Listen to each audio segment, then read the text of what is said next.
ब्रह्म मुहूर्त उठिबा परे मध्य जीवन रे सक्सेस ना चेंजेस आसुची। आजिर वीडियो रे जानिबा। नमस्कार दर्शक बंधु, आपण मानकु मो चैनल रे स्वागत। आसंतो जानिबा ब्रह्म मुहूर्त उठिबा परे मध्य आमे करूथिबा भूल जहा द्वारा हमकु विपरीत रिजल्ट मिलुची। आमर ब्रह्म मुहूर्त उठिबा जरूरी नुह। ब्रह्म मुहूर्त उठी उचित विनियोग करिबा सबुठारो बड़ काम। 90% लोक उठिकी सर्वप्रथमे मोबाइल चेक करूछंती। एटा सबुठारो बड़ भूल। ब्रह्म मुहूर्तर सबुठारो मूल्यवान एनर्जी समय को वेस्ट करिबा आहुरी बड़ गलती, आहुरी बड़ भूल। साइंस प्लस स्पिरिचुअलिटी एई समय रे बहुत शांति रहे। एई 20 मिनिट जदी एही ब्रह्म मुहूर्त को उचित विनियोग करिबा ताहेले आम पाई जबरदस्त एनर्जी हासिल करि परिबा। बहुत साधु सक्सेसफुल पर्सन एही ब्रह्म मुहूर्त को मेडिटेशन और अफोकेशन रो उपयोग करंती। सर्वप्रथमे उठिकी कौन करिबा सेटा डिसीजन नियंतु। No phone, no social media. उठिकी 30 मिनिट्स डिजिटल डिटॉक्स करंतु। शांत होई भलो नेचर पाखरे बसी गहरी निश्वास प्लस मेडिटेशन प्लस सकारात्मक विचार मन को आणंतु। द्वितीय रे पुष्टिकर खाद्य और टाइम टेबल रे खाइबार निर्धारित करंतु। जदि आपण राति रे डेरी राति रे सोउछंती ताहेले मते ब्रह्म मुहूर्त रे उठिबार फलदायक नुह। जदि स्वास्थ्य और माइंड ठीक रखिबा को चाहुछंती तो 6 रु 7 घंटा सोइबा को चेष्टा करंतु। भलो खाद्य और उचित समय रे खाइबा को जेते चेष्टा करिवो सेटा सबुठारु बेस्ट अभ्यास। निद और खाइबार प्रॉपर यूज न कले शरीर दुर्बल हो लो एनर्जी मिली थाए। साइंस प्लस स्पिरिचुअलिटी आयुर्वेदिक कहूची राति रे जल्दी खाइबो ता सहित हल्का खाइबा उचित। सक्सेसफुल लोक 10 रु 10 बाजिले सोई पड़ती। सॉल्यूशन राति 10टा परे सोई पड़ंतु। मोबाइल रो स्क्रीन बंद करंतु, नहेले माइंड एक्टिव रहिबो, निद जमा आसीबनी। तृतीय भूल कंसिस्टेंसी रो कमी। एई अभाव जोगु लोक माने 2-3 दिन उठंती आउ तापरे आउ उठंतीनी। सेथि पई भलो संगति कर, ताकू ब्रह्म मुहूर्तर पावर को। जदि निजे अलसुआ हे जाउछ ताहेले सामना व्यक्ति तुमको आर दिन रे उत्साहित करिवो। संगति बिना मध्य ब्रह्म मुहूर्तर असली एनर्जी लाभ होबनी। सक्सेसफुल लोक डेली रो रिचुअल बनेछंती।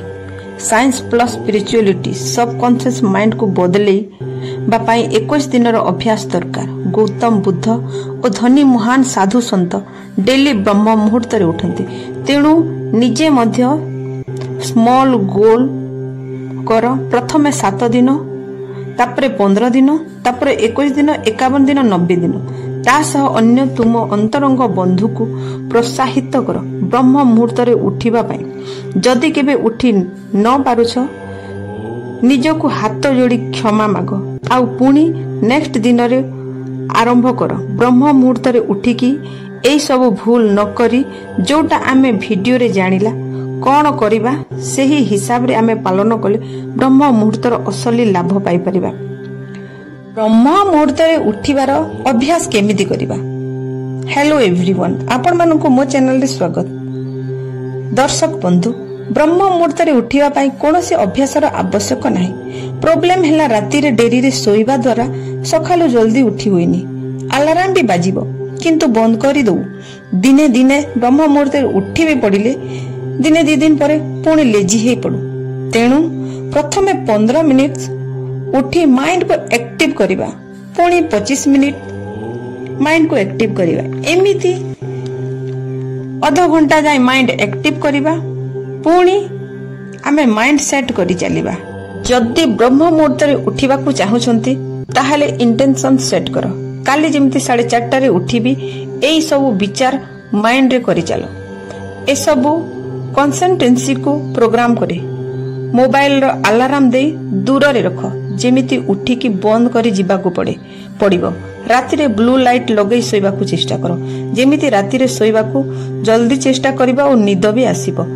जहार मोबाइल बिना निद आसेनी ताकू सकालू जल्दी उठिबा प्रॉब्लम सकालू उठी मोबाइल चेक न करिबा जाए भल लागेनी ताहेले पूरा माइंड सेट करो ब्रह्म मुहूर्त रे उठिकी मोबाइल जमारू भी देखिबनी ओ सोइला बेले मोबाइल साइलेंस करिवो गोटिए अफर्मेशन को मो मोबाइल को पूरा शांत रखिबी आखि बंद करी गोटे गहरी निश्वास नियो जेमिति कि माइंड एक्टिव हबो जदि सकालू उठी मोबाइल चेक करूछ ताहेले दिमाग रो पूरा फोकस मोबाइल को जीवो ओ माइंड मध्य खराब होबो 21 दिन जाए सकालू मोबाइल न धरिबार चैलेंज नियो निजको गोटे वार्निंग दियो मोबाइल परिवर्ते किछि भलो अभ्यास करो